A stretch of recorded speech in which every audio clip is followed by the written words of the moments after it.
Welcome to this episode of Are You Tired of This Shit? It's for all of those tired of this shit in terms of the outcomes we get in New Orleans from the operations of our city. We have some really big operational challenges, and we need some real smart operational people in charge. And we're a long way from that as in terms of the outcomes. You know, Measuring outcomes. People have asked, well, why do you know so much about what can imply so much when you see the outcomes of operations? And I told people it's like it's like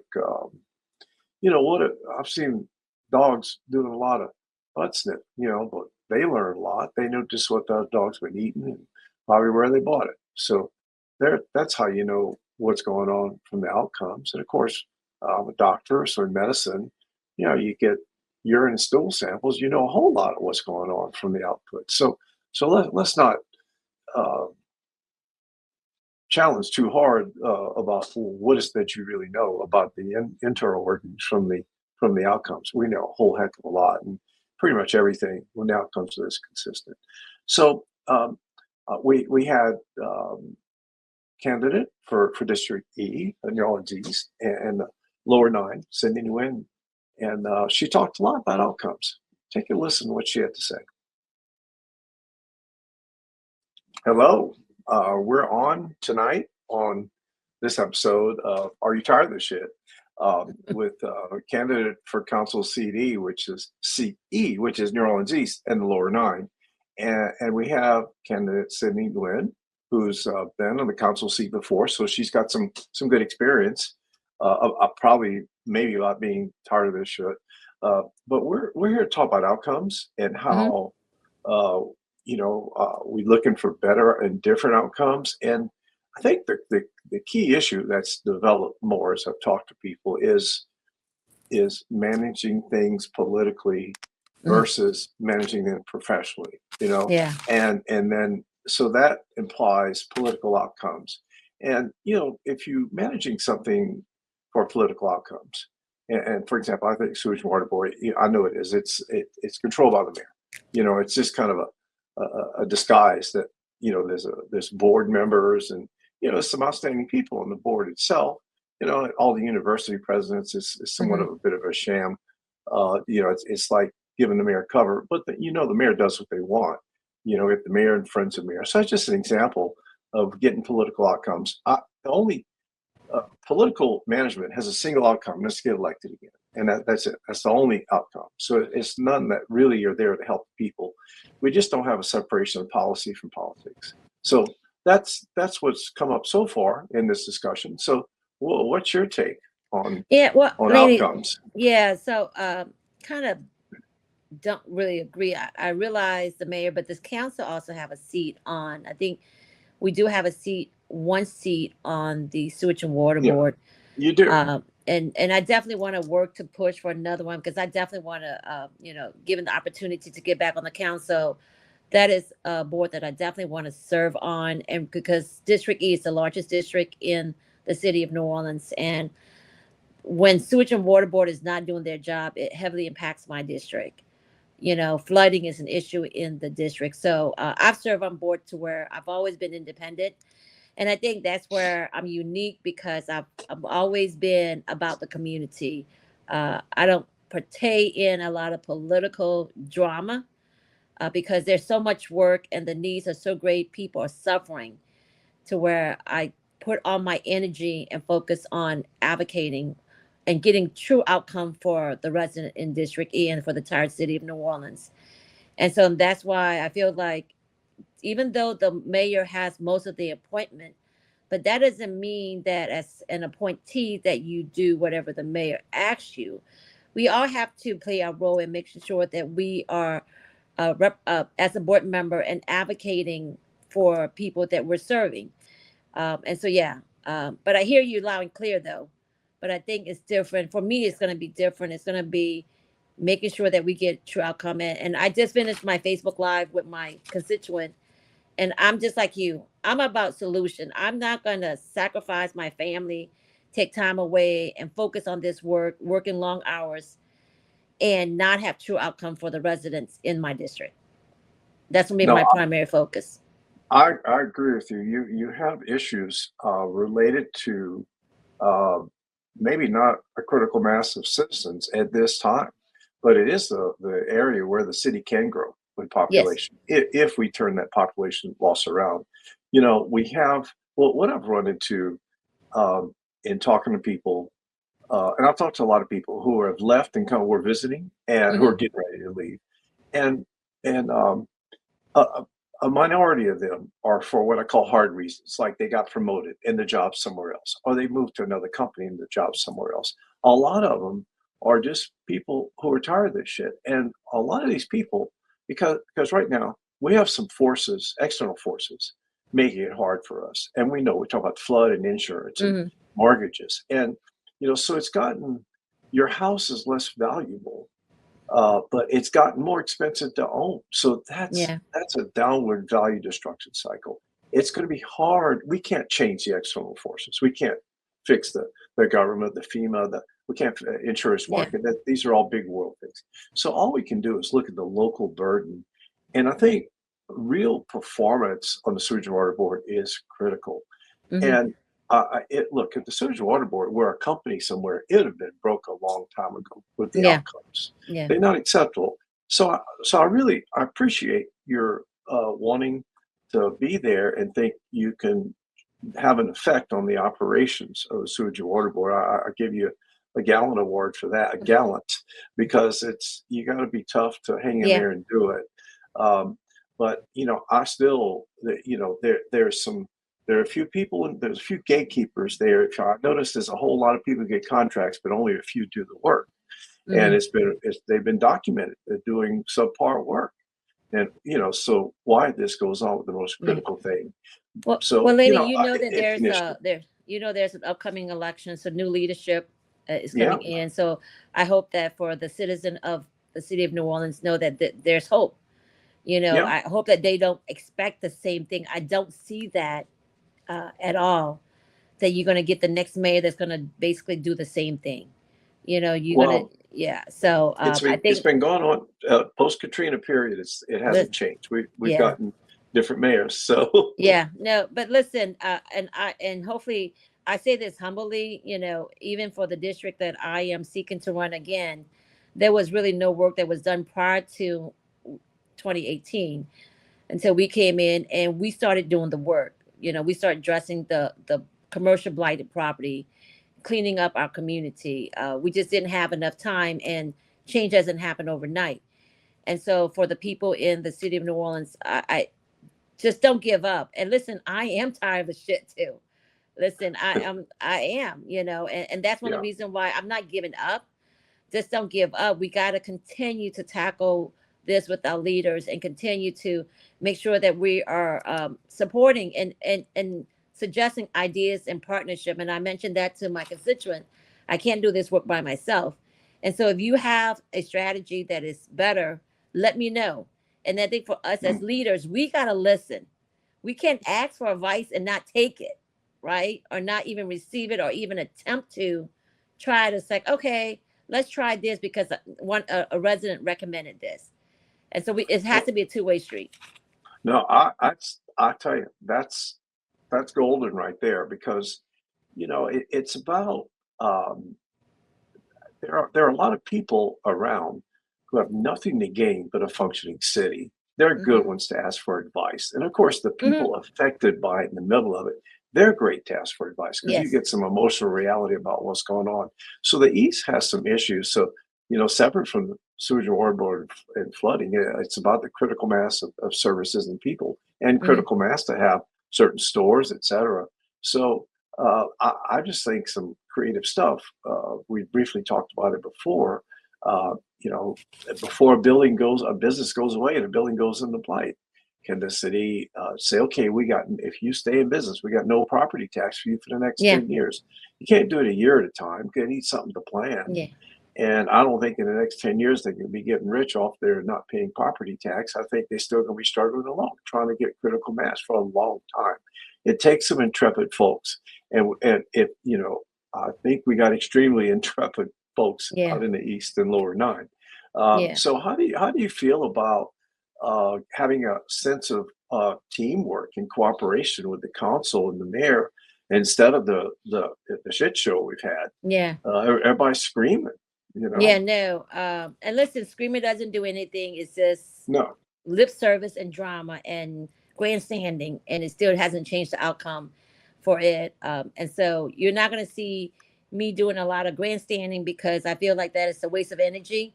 But then we also have kids that are watching us, right, as leaders in the city, and they're learning from this. And you don't want the kids to learn that, in order to get things done, you curse at each other and, you yell at each other. That's not the right way of getting things done. When I was in office, we were able to get quite a lot of stuff done. Even though I did not partake in the political drama, when there was a project that matters to the district, I invested a lot of time in building relationship with my colleagues.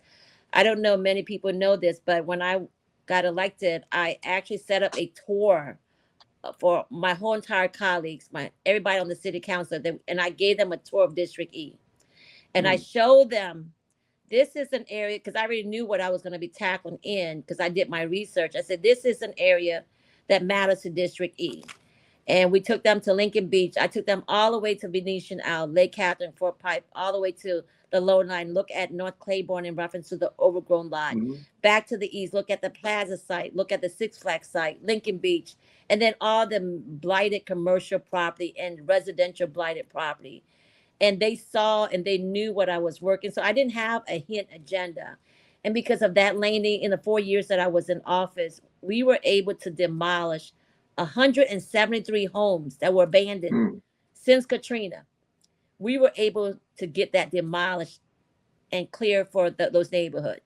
And then we were even able to get 242 abandoned cars that were sitting in our district, out of our district. And so when you talk about partnership, that is a true partnership, because there was no way, I don't know how to tow a car, so we had to really coordinate, right, with a lot of city service. But then I also value our city service leaders, and because all of us are human. I really believe that everybody wants to do best for everybody, but we got to treat each other with respect. So my relationship with DPW, with code enforcement, with parking, with all the sanitation, was very positive. And they also needs to be, recognized. And so during holidays, we would, something very simple of just bringing a king cake down to the department and just acknowledging their existence. Because I think so long we forget that we're human and we're constantly fighting. And listen, there's buku of work to do, but we don't have to kill each other and act like donkeys in public, because it doesn't do us any good at all. I like that. No donkey symbol. Oh, I put the ass of the donkey. No ass, which would be a donkey. The one thing different. All I can say. I mean, voters gonna make up their mind. But when I'm talking to you, interacting with you, I sense that you're not a professional politician, and you're not. And it's kind of a different thing, because we have a direct conversation, get direct answers, and it's refreshing. I think my comments about Sewage Water Board, I'm not talking about the people there. I'm talking about just a handful of people there. I think we got great, talented New Orleanians all over the city, inside City Hall, in the Sewage Board, probably in the RTA. They just need proper management structure. We have operational issues, and there's no business with complex operation functions without proper management structure and things that reduce drama. But when it's politically run, it's all about politics. It's about who it's about the gatekeepers, and there we go, and the outcomes suffer. And my goal is to shine a light on it. And I have my only gain is to have the city of New Orleans work. I just live in New Orleans and spend money. I don't have any business in New Orleans. I do have one business in Jefferson, which is adversely affected, along with every business in the surrounding parishes, by New Orleans not performing up to its potential. And I think if we could reform some things and show that we're not going to piss money away, because like we did post Katrina, we could have had a whole new city with proper water management, porous concrete all over, retention areas Mm-hmm. of the city. We could have had a urban paradise. That's our potential, and we pissed that away. Okay, Yeah. so it's our political culture. It's our culture. It's our culture. We've run it till it broke, and that's where we are. And so there's some things. Okay, off of infrastructure for a little bit. Uh, you know, sewage water board. It's nobody's happy with the outcomes. Okay, so it's an Mm-hmm. easy subject. But youth programs. If we look at people understand sports, okay, so there's always a rookie class, a recruiting class. Well, for our city, the lifeblood are the kids coming up next.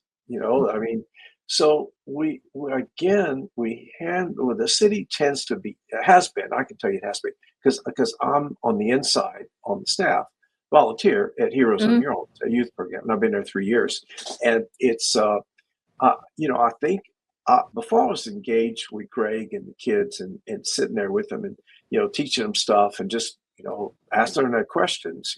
It I had a certain knowledge of kids in poverty and what needed to be done, but I have a whole different view from being on the inside Mm-hmm. and doing my best to see the world the way the kids see it. And Yep. as a society and as a city, we have to give up top-down programs. We have to trust a lot of things being done by the city to the nonprofits Yep. that do it. They do it based on outcomes. Mm-hmm. We're working on measuring outcomes at Heroes. We may have some breaking stuff that'll be peer reviewed in neuroscience journals. We have over a year of data.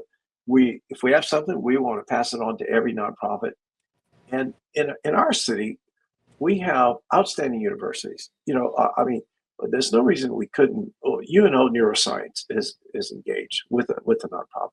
Mm-hmm. There's no reason Xavier Dillard, Loyola, psychology or neuroscience departments shouldn't be working with a nonprofit. It's all about stress. How do we mitigate, reduce stress in these kids? And Mm-hmm. the constant stress rewires the brains and creates the behavior that's unacceptable to society. When we see kids with they have no empathy or respect for another life, it's due to they're in survival mode. They're in just raging panic Mm-hmm. survival mode the whole time. And that's not conjecture. That's just neuroscience and a Mm-hmm. fact. We don't act like we know those things. So, and the most important thing for these kids is to be consistent. When I'm around them, I'm darn sure I do what I say are consistent, Yep. and the city could be a lot more consistent. I mean, but it seems like an afterthought. It's like, okay, well, this department's going to handle it. That department's one summer they didn't pay the kids working. Yeah. It's just not considered. The city doesn't consider a mainline thing. I mean, the kids don't donate money. They don't vote. Yeah. But but they sure spend money when they in the criminal justice system. Yep. The criminal justice system is staffed full time all the time. There's always money for that. Yeah. Okay. But the prevention system that could reduce costs there and help us play offense, having talented people for the workforce, it's double benefit. Mm-hmm. So what's the deal? Why don't politicians, why don't they get it? What's wrong with them? I don't know about them, but I get it. Laney, I have 6 kids of my own. I used to run after school summer program. I just believe that we always talk about that of youth is our future, but we really don't put our resources and action and back that up. And I think to your point about programs for our young people, and I think a few summers, some of the kids didn't get paid on time. I'm Yeah, aware of that program. My kids were in the program, and so we just waited. And so I just believe, and when you look at other city, the amount of resources that they pour into their youth program and their recreational service, it makes us put us to shame, literally.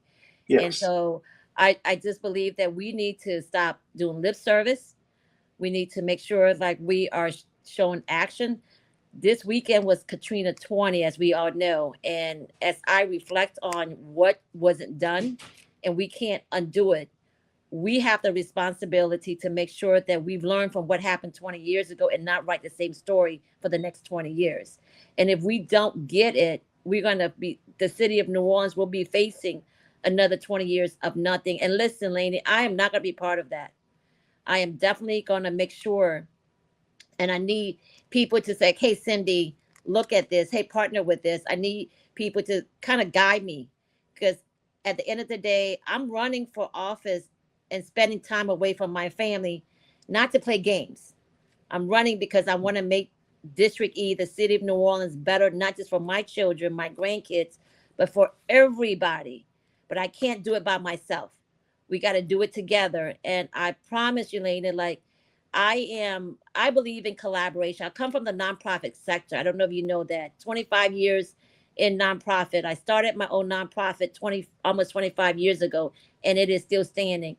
And if it wasn't for the collaboration and partnership with so many different groups that help us create programs and produce outcomes, and yes, through nonprofits, we look at outcome because we want to see if our work is moving the needle for the community or not. And if you can't assess that, then you're not really focusing on that.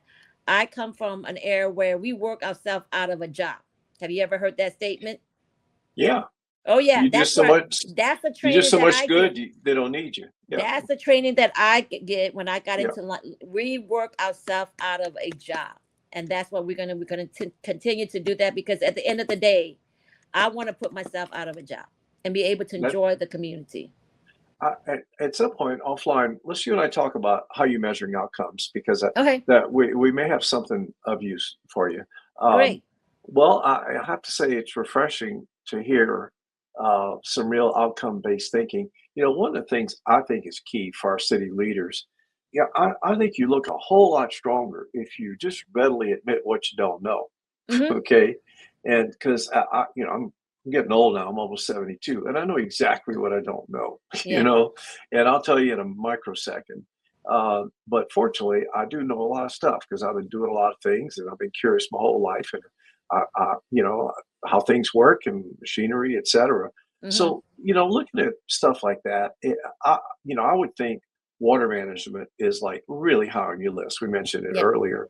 So I've spent some time. I don't know if you have, if you've had the good fortune to do it, but I've spent some time on more than one trip in the Netherlands. You know, I was there when I was working with Stressed Offshore in a shipyard, and I've been there on some leisure trips visiting my wife's relatives a couple of Mm-hmm. times. So when you walk around there, okay, here's a country whose survival depends on getting levees and pumps right. Okay, that's their survival. Well, guess Mm-hmm. what? We are too. Okay, and when you look at how they do things there, and then when you ask, okay, my question was to my wife's niece, who's been living there for years. Her husband works for McDermott. She's got a PhD in water management, and she lives there, and she's an academic. And I asked her, I said, look, to get elected to the village leadership here, do you have to know anything about engineering and water? And she kind of laughed. You know, the answer is obvious. Yes, they do. Their life depends on it. Mm-hmm. And, you know, there are some collaborations that we can make Mm-hmm. with those people. They would love, let me tell you, their food's kind of boring compared to, they would love coming to visit us and give us advice. And they don't have funky music. You know, Europe is kind of, they got a lot of nice old stuff, but But there's no Laney, exciting Laney, culture there, to you your know? point, didn't we had a group of leaders went to the Netherlands right after Katrina? You know, Yeah, and then yeah, we I did. remember hearing about it. You Yeah. know. Well, what happened, you know? And the problem, I can tell you the problem comes. I'll tell you where it comes. We're going to need big solutions to get the funds to address these problems. We're going to need big outside money, and I think we're going to need outside expertise. And so, you know, if we dare hire anybody or somebody foreign, you know, there's no payoff for the little political class. So there's a little resistance there. And these are the people that don't get elected, okay, and they're not Mm-hmm. going away. And you're just going to have to figure out how to deal with them. And then if someone comes over here, you know how we have a history of you have to see the special man, and we're not Mm. at you know, Frankie and Johnny's Furniture, where you know it's good to go see the special man. But here, you know, we have gatekeepers, and so good companies when they try to do business with the city, they well, first thing it falls apart, they get sued, then they in the news, and so is getting paid. So you know, how about pushing reform Hmm. where there has to be transparency. This next generation of government, this next phase, I think there has to be open transparency in all city operations Yep. on everything. We need to open the door and shine the light. And I think we need to know more about contracts. And if a Hmm. if a subcontractor's got more than 90% of the contract, then they have the same accountability as the contractor. Correct. Because it seems like we can't get rid of this. It's like a fungus, like a Yeah. foot fungus. We can't get rid of somebody on the take who's a gatekeeper, and it's ridiculous. And everybody knows about it. So Yeah. I'm waiting for leaders who are going to engage it heads on Yeah. if they have No, the Laney, stones. listen, I'm gonna just speak on me as an adult. And when I was in office, I was no gatekeeper. I was very transparent. I I look at skills and talents. Okay, what you bring to the table, because these type of issue, you got to have some sort of experience in it and Yeah. skills in it to tackle it, not because you know somebody that knows somebody. And I truly hate that. I know somebody that knows somebody. And when I was in office, I had constituents say that, I can't believe that I actually had got your number and your cellular number, and I'm able to call you directly. I said, why can't you? I'm your council member. You voted for me. Well, it's always been like in New Orleans has been like, you got to know somebody to speak to a council member. I said, well, it's different now in District E. As long as I'm in Mhm. office, I'm going to be accessible. I definitely would be looking for those that has the skills and talents to really tackle this issue. This opportunity to run again, I feel very fortunate. And so, I feel like I'm behind the race. I'm itching to get back to the work because I know for 3.5 years of reflection, I've taken my B12, Laney. So, I'm full of energy. If you thought that I had energy last time, watch out. And despite that, I have 6 kids and now 3 granddaughter. I am more motivated than Yeah. anything to make sure that we get the things done, because I want to get back to enjoy my grandkids. But I Yeah. owe this to the community, and I feel like we were doing the work. And so, just wanted to get back, continue to work, start up some new initiative to really vamp some excitement in District E, in the East and in the Low Nine. Yeah. Look, I just want to let you know that this podcast, it's going to be, all this is going live. I don't know when this was going to air, but it's going live very soon. And I'm coming out real strong in other media and other ways, just insisting that we have a discussion on outcomes and Hmm. why they've been consistently bad. And I really, really hope that those people that just they stay in New Orleans and they say it's going to get better, and then eventually go, because people will. Our city is so alluring. It's people talking about it like you're in a relationship with a person. They call it a bad date, but it's so alluring. It's got such a spirit. It's like this ethereal thing that's so culturally important, and so they'll hang on irrationally, but and that's why a lot of them are just leaving. Reality gets to them, and things are better elsewhere. They get twice a week garbage. Hmm. They feel safe. The traffic lights work. The one way signs are pointing the right way, et cetera, et cetera. So if we can, if we can have a city council that is going to do things open, transparent, Hmm. and professionally, I think we're going to give those people a justified belief to have faith, because they're the ones with a belief is not strong enough. But Yeah. if we, because the conservative number is in 5 years we've lost 30,000 people. I Mm. think it could be at least half that many just clinging on. Hmm. Okay, and the biggest way I think we could stop people from leaving is to give them is create some faith in the city's government and its management, where it's still missing, and Yeah. it has been missing. Well, So I could definitely commit to your viewers and to you. And I'd love to, once I wrap this up on October the 11th, Laney, I'd love if you will allow me to come on whenever you are bored, that you need somebody. I'll be happy to come on and talk about transparency and talk about what you want to know, accountability and what we're not doing. Call me out on it in a very nice and polite way, yeah, but of course, of right. course. But then we could talk about it, so I could share with you what barriers, what challenge, and then what we're working toward removing those barriers, right? Because sometimes people don't realize that we are working toward it, but there's steps that we got to take to get there.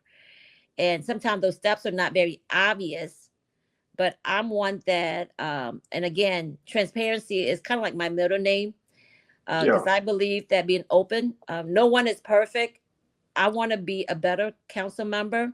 The only way I'm gonna be a better council member if I am vulnerable to the public and to let them know, like, hey, what areas do you feel like I can tweak in? So I'm definitely committed. Love to come back and to have continued this dialogue and around outcomes, and we could talk about the outcome for sewage and water board and the outcome for light poles that are out in the district, uh catch basin that are not being clear. Those are the stuff that impacts the Yeah. quality of life for our resident. That Yeah. should matter. Well, you had talked about wanting to work yourself out of a job. Let me tell you, on the are you tired of the shit network here? I'd like to work myself out of a job as much as you. And but there's a lot of momentum and inertia to turn around. So far, I'm waiting for somebody to emerge as a transformative candidate in the mayor's race. And if that happens, if we have a transformative person who's willing to just totally turn the page on how things are being managed, we're going to have a pretty darn good chance. But if no one emerges, then we're going to have to pressure them for that to happen. The little political cliques inside are just not going to quietly say, okay, we're done. That's not going to happen. But and then But don't give up though. I mean, oh people still no, needs to hold elected official accountable yes, for, because yeah, we tend to forget when the campaign is done, they get in. We forget, we don't go back to our notes, all the questions that we ask these candidates and how they answer it. And when they're not, we're not pulling it up. We're not bringing yeah, back our notes. And we need, and I want to encourage all of our groups that has been hosting. I've been attending quite a number of forums and debates. Pull up my notes, pull up statements that I've stated once I get back in, and hold me accountable. You I know, I I I, I like it, and I think that what I'm trying to do by bringing up this dialogue is hold people accountable for the election because some politicians cannot be held accountable once they're in office, and there's a lot of experience of that. And again, I'm not picking on individuals because I'm just mhm, saying, some people are right when they say doesn't matter who I vote for, nothing ever changes. That's been an mhm. observation some people have made, and certainly people in some districts, and I don't like that we're turning a little bit into a third world country, where the people leaving are the middle income people with opportunity and they can leave, and people in poverty can't afford to leave. That's So right. so there we go. And if we don't address our poverty in a fact outcome based way, it's going We're to be a doomed. long haul. Yeah, we do. And look, just be ready. Uh, ready for an explosion of bull gas when we get on the air. It's that old BS and gaslighting combination that is emitted when we have some people tell us how great things are, and, and about this and that and that. And we've done things in the past that's worked, but we're not doing them today. And it's Why because of not? it's the 4 year outlook, and no, it's political and it's not generational, where we're looking at a generation of planning like other countries do, for example. And it's a shame, and we just have to call it out. That's all. Hmm. And okay, well, look, any last things? I mean, you've said a lot about outcomes. What you going to do to get them? That's what we want to hear. Yeah. And Yeah, no, no, just on that, Laney. I mean, one of my thing, and I'm big on numbers because you don't really know if you're making improvement if you don't get the data. So I have been collecting mhm, data in reference to the number of blighted property that still remains in District E. I think I am now at 500 that I'll be walking in between the east and the low nine with vacant lots and abandoned property. That's still about a little bit over 500, and 100 of it belongs to Nora. About 400 belongs to Civic Source. And so I'm getting those data, and then my plan is to strategically work with them, collaborate with local builders, because those vacant lot is not going to get a property on it if you don't partner with somebody. So I'm setting up goals like 10% of the number that I walk in that we'll be able to address in the next 2 years. So I'm Wow. trying to be very strategic about it, but I'm looking at what resources are available to me as a council member as well, because I can't build homes if I don't have 20 local builders that's willing to invest Yeah. into these vacant lots, right? So being very Yeah. realistic.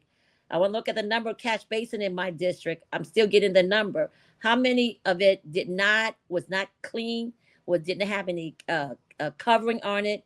And what is our goal is by our first term that 100% of our cash basin should be clean and should have a Wow. cover on it. So those are stuff that I'll be looking at to really show the people in District E that we are working and we will be working for them. Wow. I hope you can spread that thinking all over the rest of the city. So Yeah. you'll be in a position to do it. And look, outcomes matter. Yep. And you show some real, data and some real facts that can't be spun. And if you need help, if you want any help with any fancy statistical methods, my friends at UNO are really good at that. Department head has a PhD in it, and he's handling our statistics that we're doing on the measurements of the euro. So got it. I appreciate it. They'll assist for any of that stuff. Yeah. Okay. Well, look, thanks for your time. It's good to have you here. It's a pleasure to see you. And I think a whole lot of the second half started. A lot of this is going to happen in the next 2 or 3 weeks when all the undecideds make a decision, or hopefully as many as possible. So, okay. Thank you for having me. Absolutely. Good luck to your campaign. All right. Take care. All right. You too. Bye-bye. Yeah. There you had it. I think it's very straight from Cyndi Nguyen. One thing that comes across, I've talked to her before years ago recently, and one thing comes across about her is that she's not at all a professional politician. She doesn't have these guarded, calculating, careful wordsmithing answers that we get from some politicians. Well, I'd say most of them. She's just straight. It's just the facts. It's all, for old people, it's like a Joe Friday approach. It's just the facts and the way she sees it. And so we're looking for outcomes, and we're looking for better ones, and we're looking for people who understand it. So it's very refreshing. But again, voters, you got to make up your own mind, because we don't try to tell people what to think. We think everybody can do their own thinking. We just have to put the facts out there as we see it. So thanks again. And if you have any friends who are tired of this shit, you might just tell them we're going to be going live and all this stuff soon. So let's spread it around, so to speak. Thinking of peanut butter. Anyway, all right, guys. Thanks. See you next time.